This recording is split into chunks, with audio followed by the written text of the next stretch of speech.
Comienzan 60 minutos de entrevista y conversación acerca de los parques de nuestro país.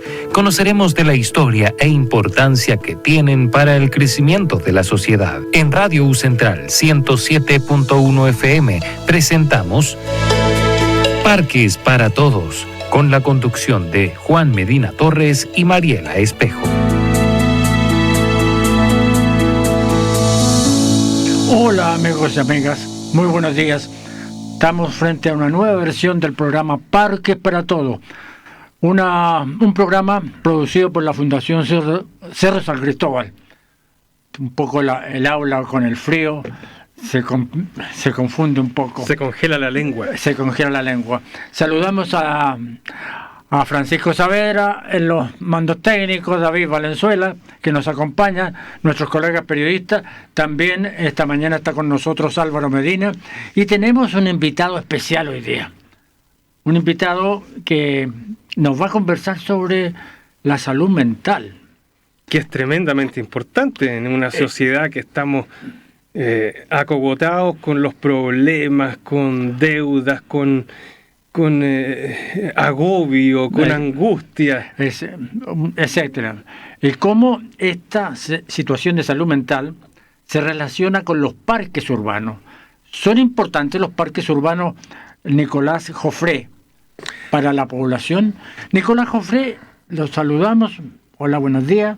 Muy buenos días. Nos alegra que estés con nosotros, te agradecemos que estés con nosotros para conversar este interesante tema de la salud mental y los parques urbanos. ¿Crees que son importantes? Primero, gracias por la invitación, Manuel, Álvaro. Feliz de estar con ustedes hoy día compartiendo un tema que me parece que a todas luces sí es importante. Y podríamos mirarlos desde muchas perspectivas, y yo creo que la más lógica en términos de los eventos como cronológicos que han sucedido en los últimos años podría ser mirar desde efectivamente lo que fue el fenómeno de la pandemia, el fenómeno del COVID, donde la mayoría de las personas tuvo que verse privadas en el fondo de la libre circulación o de poder hacer uso de espacios libres, y efectivamente eso nos muestra un fenómeno social, cómo se resiente efectivamente la ciudadanía, la sociedad, la psiquis de la mayoría de las personas efectivamente en contextos de encierro. Entonces el espacio libre tiene diferentes fenómenos en el fondo que son bien interesantes para la salud en términos generales. La salud física, la capacidad de poder sociabilizar en espacios comunes. Yo creo que eso es un fenómeno de los parques en el fondo, que son espacios de encuentro, son donde se puede hacer vida social, que efectivamente es súper necesaria para la salud mental. Y otros fenómenos que son más de estudio interesantes, que efectivamente es como el aire libre, por decirlo así, ¿no? La cercanía con los árboles produce neurológicamente también beneficios a la salud. Entonces, desde diferentes puntos de vista se podría confirmar en el fondo que efectivamente el contacto con la naturaleza, particularmente los parques en ciudad, son un beneficio para la salud de todas maneras. Nicolás, tú tienes una amplia experiencia como psicólogo, has estado tratando muchos problemas de salud mental de personas que están agobiadas y angustiadas en esta sociedad moderna o posmoderna, ¿no? Desde ese punto de vista, me llama la atención el concepto que plantea esto de el aire libre, de salir al aire libre, porque eso nos pone en contraposición con que mientras no estamos ahí, estamos en un espacio no libre, cerrado, que no nos deja ser. Desde el punto de vista del individuo primero, porque después te voy a preguntar por la relación con los demás. Desde el individuo primero, ¿realmente nos sentimos libres cuando estamos en un área que nos permite serlo así, un parque, por ejemplo? Interesante llevarlo como, darle esa lectura, ¿no? Yo creo que sí, efectivamente, la libertad es si la miramos así finamente, podríamos relacionarla como contraste al encierro, ¿no? Y quiero pensar en un grupo etario en particular, que son los niños. Efectivamente, el encierro en casa, en el fondo, para el niño a veces es un castigo. El poder salir es efectivamente un ejercicio de libertad y el niño lo experimenta como tal. Ya desde ese elemento, en el fondo, que es muy lúdico y que siento que se ha perdido efectivamente con las generaciones, donde se jugaba, era afuera, ¿no? Y efectivamente poder salir era un ejercicio de poder hacer diferentes cosas, había menos supervisión a los ojos de los padres, de repente uno podía compartir con los grupos de padres, son espacios de validación y efectivamente de libertad, a lo que es como contraposición el encierro y las reglas del hogar, ¿no? Uh-huh. Que obviamente son más subjetivas a cada familia. Desde esa perspectiva yo creo que sí, la libertad, bueno, sin ir más lejos podemos mirar estos fenómenos desde lo que es el encierro en términos carcelarios, ¿no? Efectivamente aquel que está encerrado y está castigado por sus condenas no tiene derecho ni siquiera a salir al patio, ¿no? Como el mayor de los castigos. Un encierro total, por decirlo así. Yo creo que esos elementos nos dan cuenta que efectivamente el poder salir a mirar el cielo, en algunos contextos, efectivamente un tremendo valor, ¿no? ¿Cuán importante es eso, esa misma sensación de libertad, pero en la relación con la naturaleza? Porque uno podría salir, como bien dices tú, en la cárcel al patio, a mirar el cielo nomás, solo por tener una perspectiva de amplitud. Pero el tener contacto con pastitos, con plantas, con árboles que te acogen, con árboles donde cuando eres cabro chico puedes subirte incluso y jugar. ¿Cuán importante es ese ejercicio de libertad con la naturaleza para la salud mental, a tu juicio? Bueno, siempre voy a pensar que sería siempre bueno y beneficioso, ¿no? En ese sentido el beneficio es alto. Es alto en el sentido de que, bueno, la naturaleza siempre ha representado efectivamente como un valor divino, por decirlo así, ¿no? La naturaleza para muchas personas representa efectivamente lo divino y hay algo de lo hermoso de poder estar en escenarios abiertos, efectivamente poder contemplar un atardecer en un parque.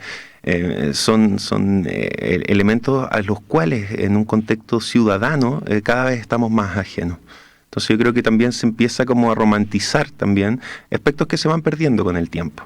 Como poníamos el ejemplo de los niños, por ejemplo, yo tengo 42 años, en mi infancia era muy común el salir a jugar. Y ese era el espacio donde uno compartía con los amigos. Efectivamente, si nos llevaban a algunos parques en ese entonces, el parque La Quinta Normal, me acuerdo, era un hermoso parque justamente para todo tipo de paseo. El parque Padre Hurtado, efectivamente el Intercomunal de la Reina, que se ha modificado en diferentes etapas, eran efectivamente como grandes paseos y sacaban de la rutina y la monotonía de los ciudadanos, ¿no? Que efectivamente cada vez nos volvemos más ciudad de cemento y nos acostumbramos de la mano del uso de la tecnología a que los aspectos recreacionales hoy día cada vez son más tecnológicos y nos enajenan un poquito de la conexión con la naturaleza.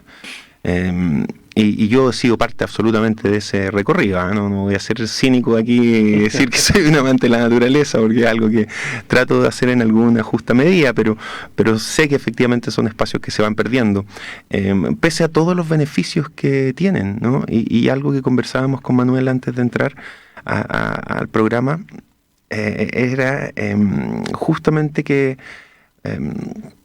una cosa son los parques, las plazas y cómo se hace en el uso de ellos, ¿no? Efectivamente, cómo la gente puede hacer un uso coordinado de esas instancias. La misma pandemia nos mostró que, por ejemplo, muchos grupos de adultos empezaron a hacer deportes al aire libre por coordinación individual.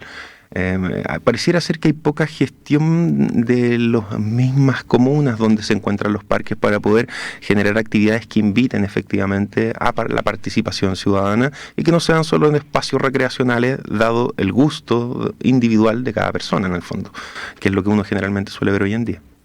Sobre por qué la ciudadanía, en general los habitantes de la ciudad, no hacen uso de los parques, vamos a seguir conversando después de esta pausa musical. Estamos de regreso con más Parques para Todos, junto a Juan Medina Torres y Mariela Espejo.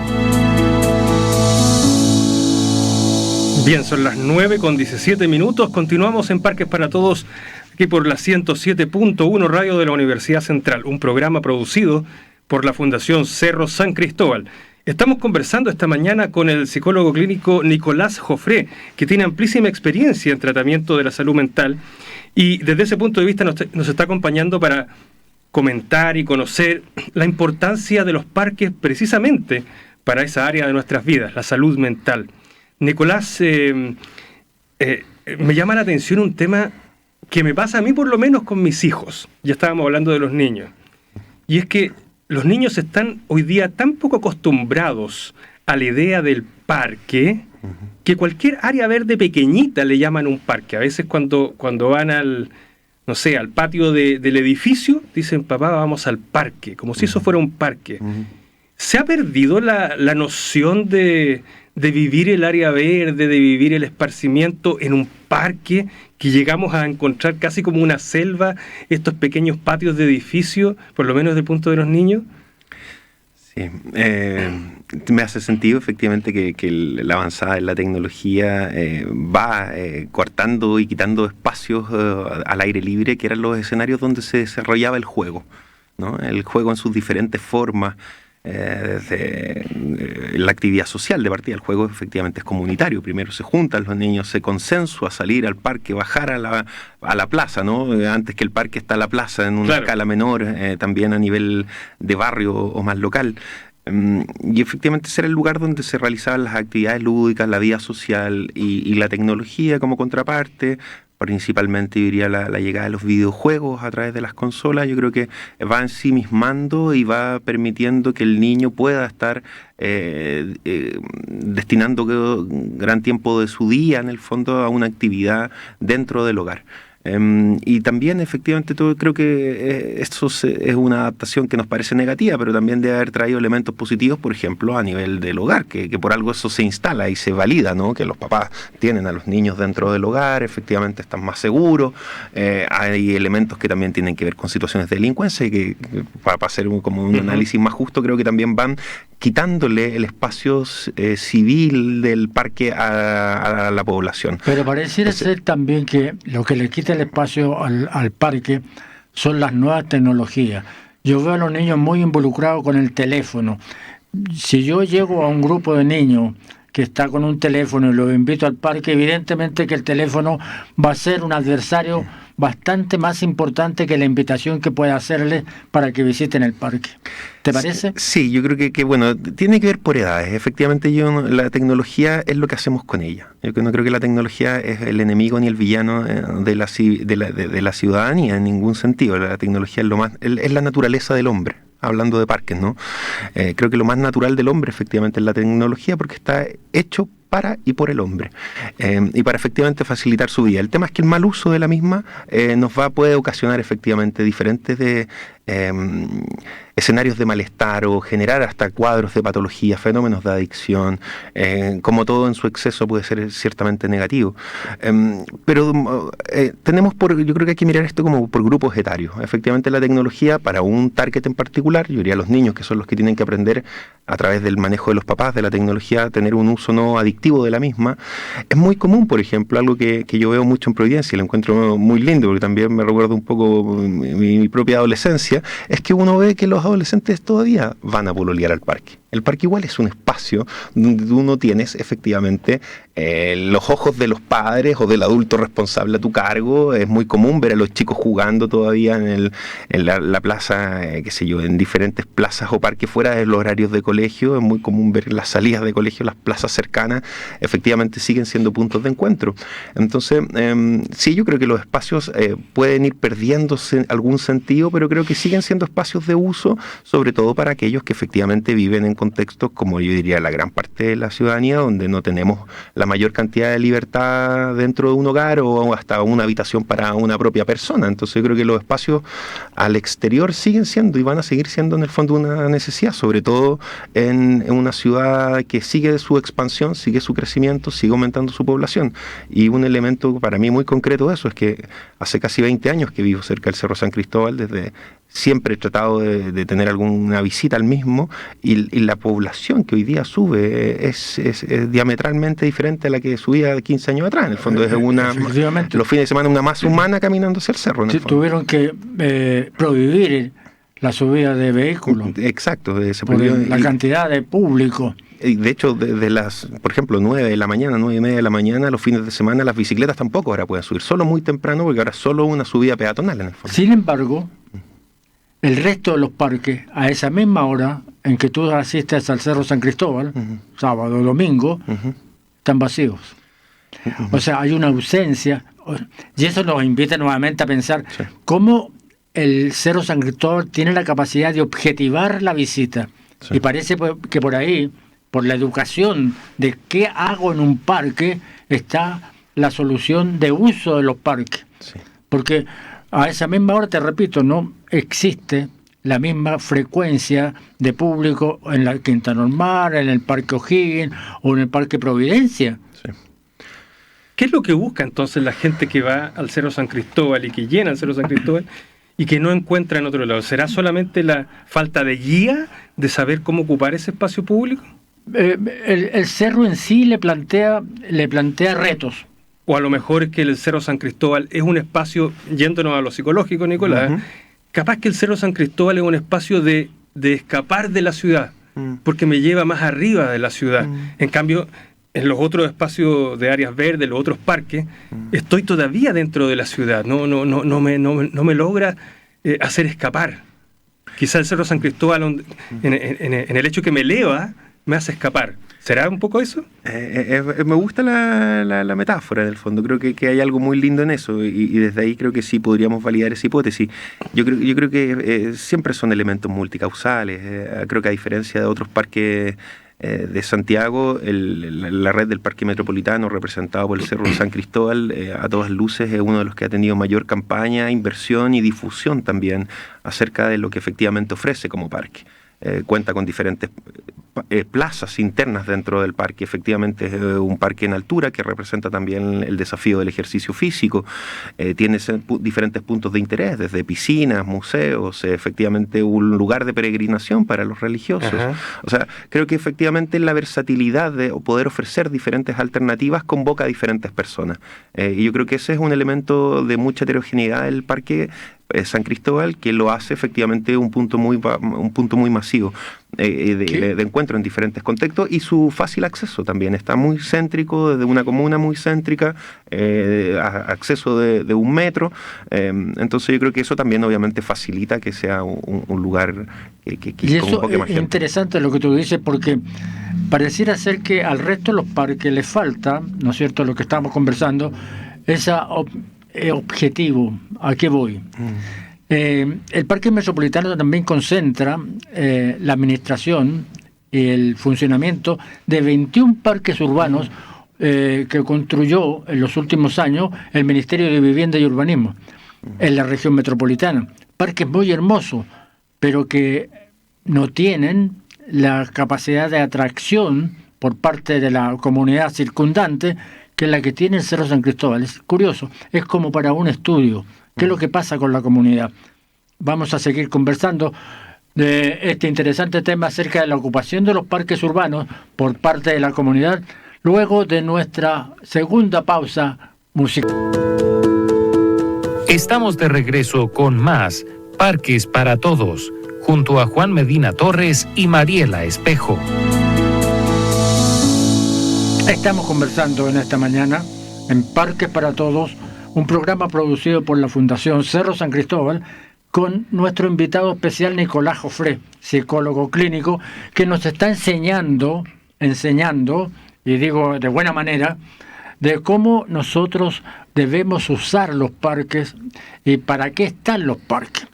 En este segmento vamos a conversar un poco con Nicolás acerca de la falta de ocupación por parte de la educación de los parques urbanos. La mayoría de los parques en la región metropolitana se encuentran rodeados por establecimientos educacionales.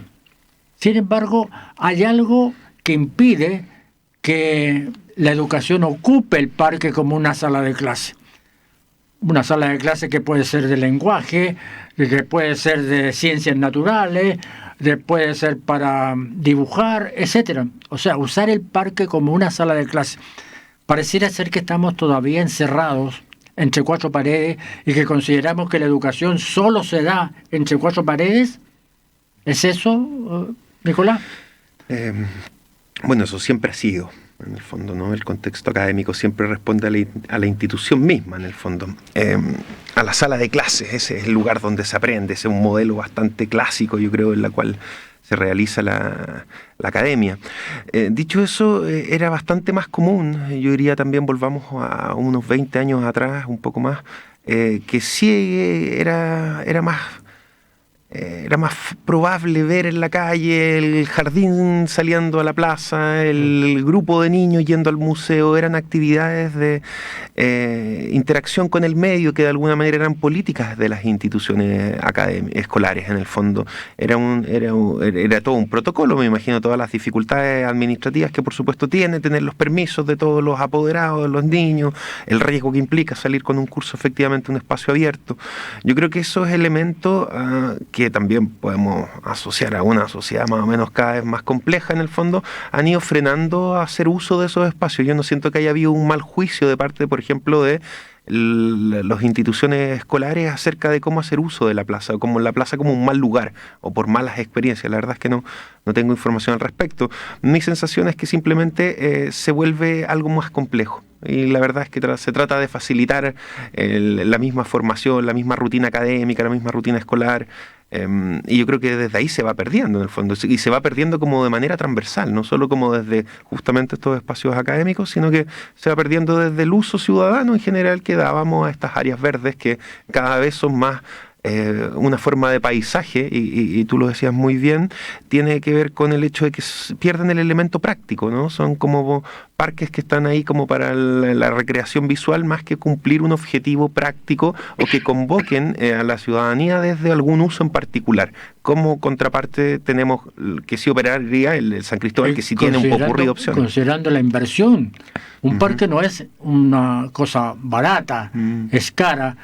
La última inversión que se hizo el Ministerio de Vivienda en construir parte de un parque en la ribera del río Mapocho, Mapocho navegable, costó cerca de $100 millones.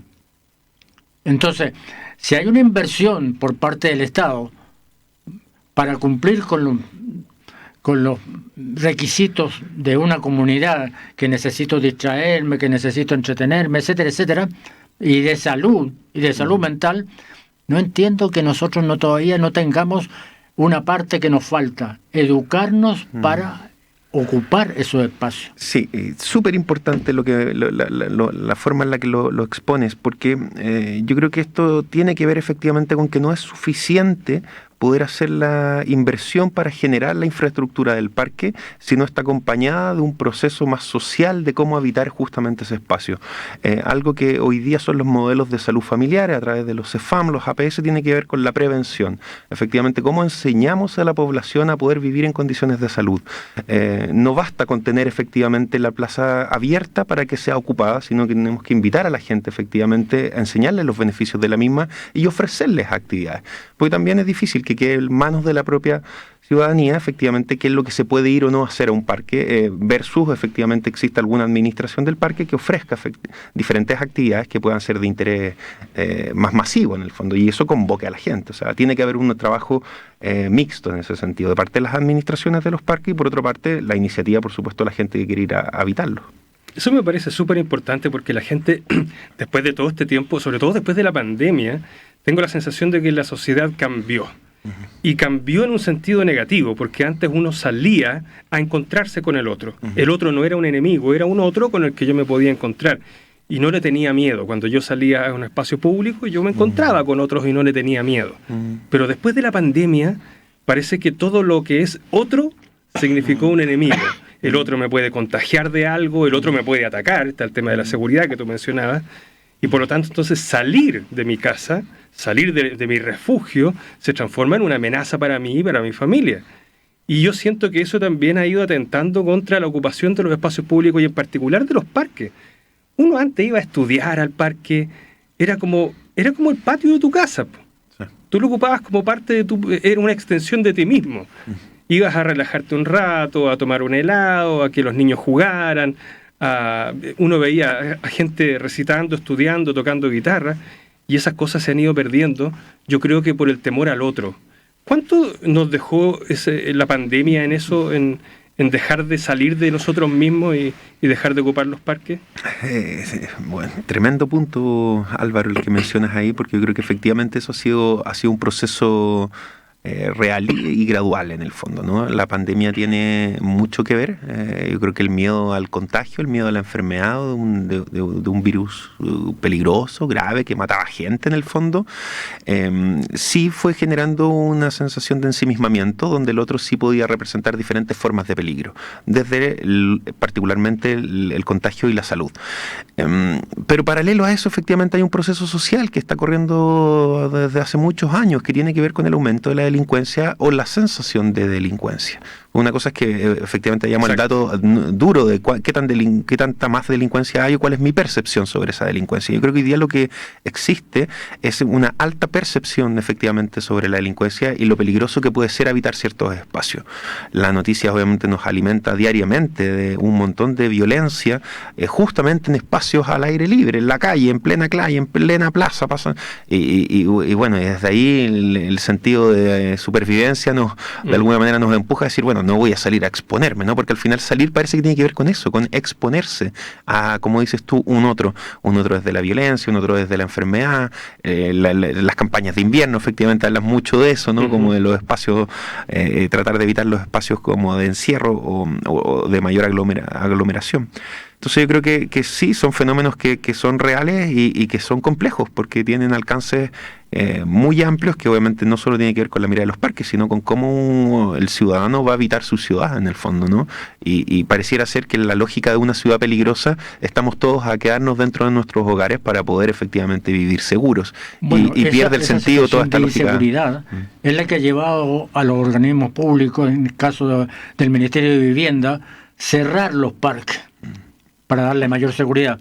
Y hoy día tenemos que felicitar a la Municipalidad de Santiago cuando salió con la noticia de que van a cerrar el Parque de los Reyes, la tercera etapa del Parque de los Reyes, donde hasta hace algún tiempo era noticia delictiva, sí. Se cometían muchas situaciones de carácter delictivo en ese lugar, y hoy día están tratando de recuperarlo mediante el cierre con una inversión cercana a la tercera etapa de 900 millones de pesos, o sea, no es barato.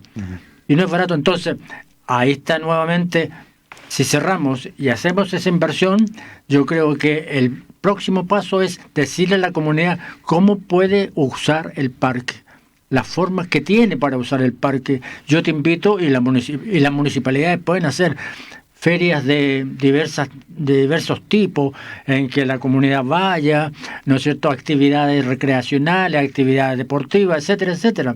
Entonces, yo creo que a la Municipalidad de Santiago es un llamado a que se hizo la inversión de 900 millones, la próxima inversión sea educar a la comunidad cercana en el uso de estos parques. Nosotros vamos a ir a una nueva pausa musical para seguir conversando sobre lo importante que es los parques en la salud mental. Estamos de regreso con más Parques para Todos, junto a Juan Medina Torres y Mariela Espejo. Son las 9:44. Estamos haciendo Parques para Todos, una producción de la Fundación Cerro San Cristóbal. Nos acompaña esta mañana, aquí en la 107.1, nuestro querido amigo psicólogo clínico con una amplísima experiencia en salud mental, Nicolás Jofré. Nicolás, una vez más te damos las gracias por habernos acompañado hoy día, pero tenemos que seguir conversando porque este tema de la salud mental en relación con los parques es muy amplio, y en particular yo quería preguntarte por los adultos mayores, porque sobre todo después de la pandemia notamos que muchos adultos mayores sufrieron ese encierro. ¿Cuánto le hace bien a los adultos mayores el estar al aire libre, el estar en un parque? Yo creo que les hace del todo bien. En el fondo creo que es una necesidad.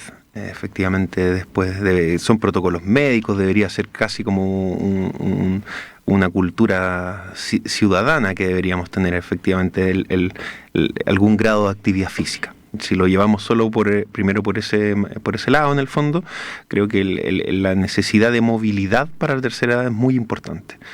Que suele generalmente padecer justamente afecciones que recomiendan o que son abordadas o tratadas justamente con la necesidad de poder dar la vuelta a la manzana, salir a caminar.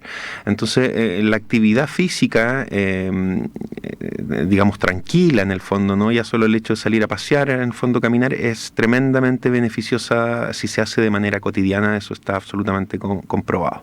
Entonces creo que para envejecer bien hay que tener algún grado de actividad física, y ya en ese solo aspecto aparece como una súper necesidad la posibilidad de que alguien pueda recurrir a un parque. La segunda que se me viene rápidamente a la mente tiene que ver con la necesidad social. Efectivamente, la tercera edad, por diferentes razones, sobre todo en nuestra cultura, tienden a vivirla más en soledad. La persona en tercera edad, nosotros no somos una cultura oriental, no hacemos un culto a la vejez, no acompañamos efectivamente la vejez como a lo mejor debería ser, y por ende son personas que tienden a ser más bien solitarias, y por eso los grupos de adultos mayores, las juntas de vecinos, cumplen justamente finalidades muy ricas en este sentido, y ellos tienden a hacer paseos, justamente, a lo mejor no a parques locales, tratan de coordinar actividades a lo mejor fuera. ¿La soledad es una enfermedad? No, pero puede ser padecida. La soledad en sí misma no representa una enfermedad, pero puede ser efectivamente una forma en la que un sujeto encuentre malestar. Yo creo que las personas somos seres sociales, necesitamos el vínculo con un otro. Dicho eso, hay contextos donde también podemos efectivamente también vivir sin un otro. Creo que el envejecer nos acerca de una manera, ojalá más normalizada posible también hacia la muerte. Es imposible no ir enterrando a mis padres, primos, hermanos, amigos, si soy una persona que va avanzando hacia la vejez. Y creo que también normalizo un poco ese estar solos, que no necesariamente tiene que ser melancólico, no un abandono en el fondo, ¿no? Entonces, pero igual así tengo que tener algún tipo de interacción en el mejor de los escenarios, y yo creo que bueno, los espacios comunes son los llamados para justamente convocar y reunir gente, y yo creo que las actividades para la tercera edad pueden darse en gran medida en ciertas épocas del año, con todas las restricciones que obviamente tiene también una persona de tercera edad, que no puede a lo mejor hacer uso tan libremente de ciertos espacios. El mismo Cerro San Cristóbal, si lo ponemos como ejemplo, que es uno de los lugares más aptos en el fondo en términos de de la oferta que ofrece de actividades en el fondo, el mismo hecho de ser un cerro en altura representa un alto desafío físico para una persona, por ejemplo, como mi padre, que utiliza un bastón y él necesita dar la vuelta a la manzana y lo hace, pero efectivamente no tiene que encontrar, digamos, algún tipo más de plaza o parque plano, por decirlo así, porque hay dificultades físicas que tampoco son aptas para todo tipo de personas. Sumamente interesante lo que nos estás contando, porque eso me recuerda, en una oportunidad tuve la ocasión de conversar con una persona que había vivido casi toda su vida en el Parque Bustamante, en la cercanía del Parque Bustamante. Me dio una lección de historia del lugar, porque él lo conoció por allá por el año 40, más o menos me decía. Sabía las familias que habían ocupado las diferentes casas, me las indicaba. Sabía cómo fueron construyendo este parque. Sabía, por ejemplo, qué es lo que pasó cuando construyeron la línea 5 del metro. O sea, hay una historia. En cada adulto mayor hay una historia.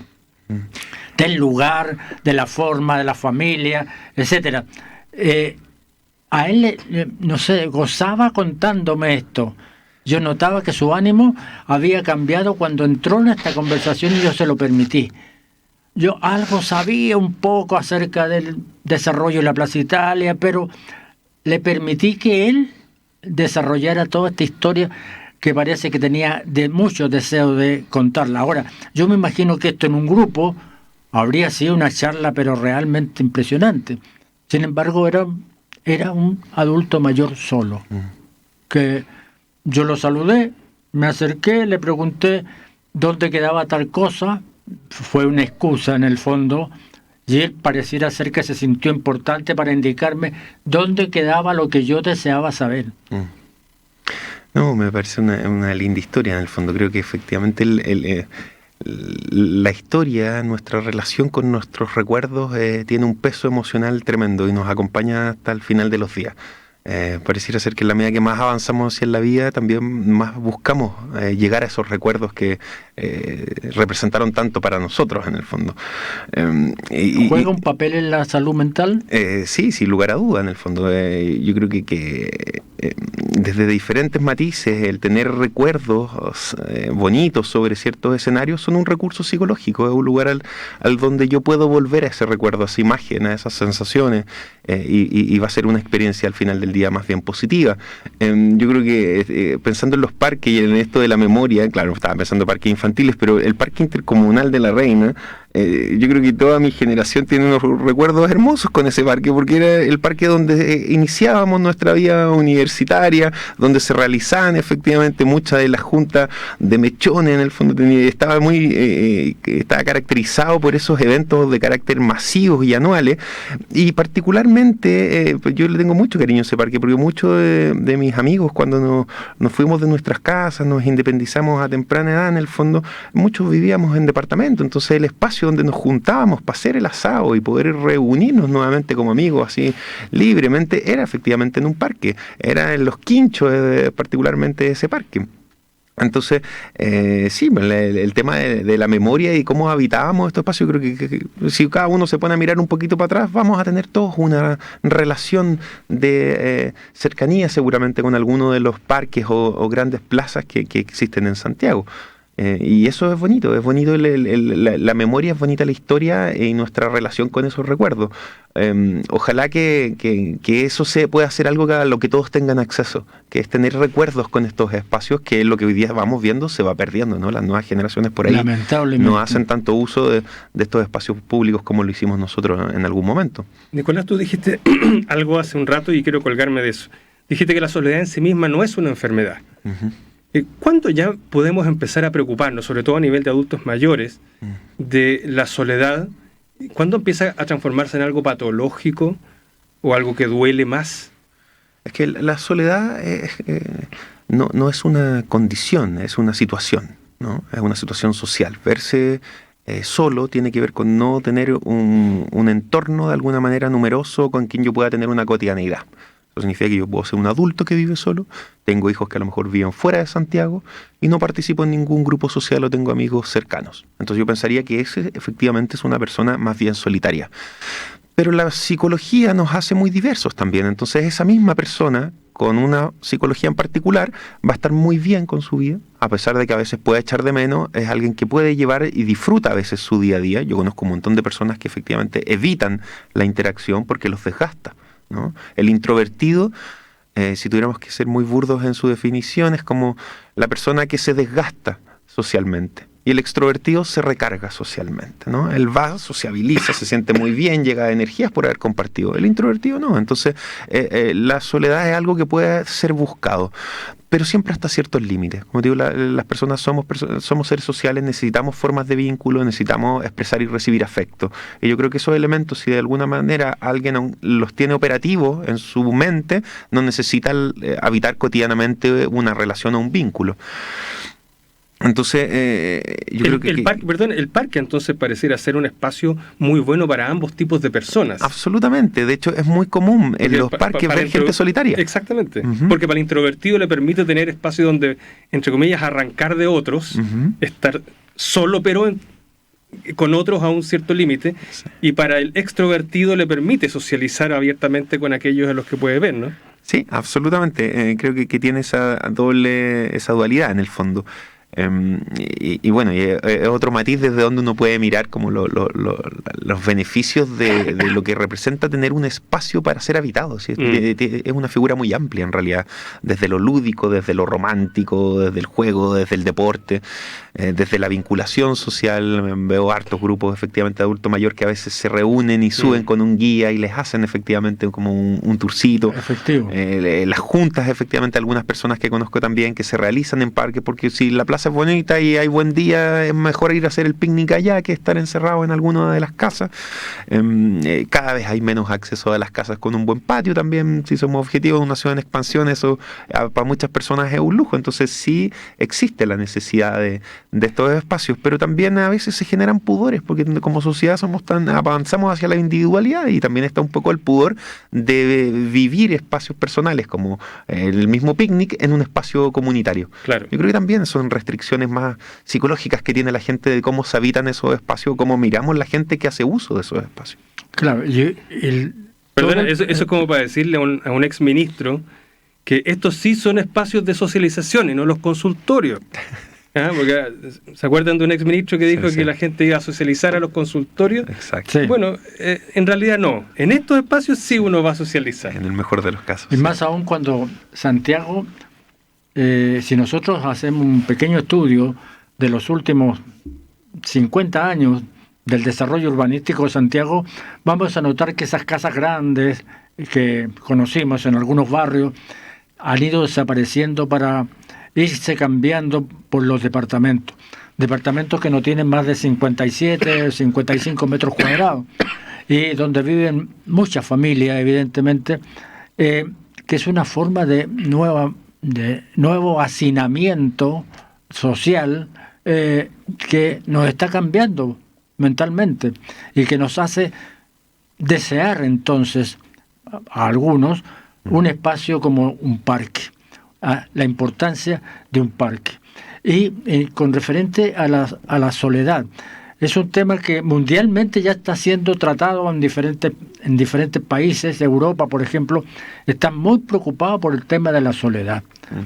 Están haciendo estudios acerca de cómo vamos a enfrentar en el futuro próximo el problema de especialmente los adultos mayores solos, pensando que más o menos en el año 2030 la población de adultos mayores vamos a ser, y me incluyo, vamos a ser casi el 20% de la población mundial. Y muchos países no están preparados, entre ellos Chile, no están preparados para atender las diferentes situaciones que plantea una población etaria como la de los adultos mayores.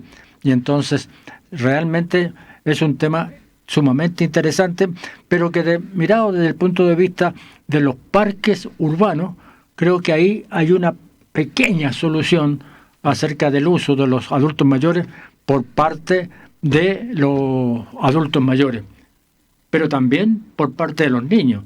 Y ahí tenemos un trabajo que hacer, trabajo que nosotros lo hemos planteado como Fundación Cerro San Cristóbal, nos hemos planteado para poder entonces impulsar ciertas iniciativas que nos permitan haciendo un mejor uso de los parques urbanos. Sobre la soledad, les recomiendo un tema pero hermoso, Diego El Cigala, Soledad. Si tienen oportunidad de escucharlo, es un tema muy bien interpretado por Diego El Cigala. Nosotros nos despedimos de esta nueva versión de Parques para Todos, un programa producido por la Fundación Cerro San Cristóbal, y volvemos el próximo jueves con otro interesante invitado sobre los parques urbanos.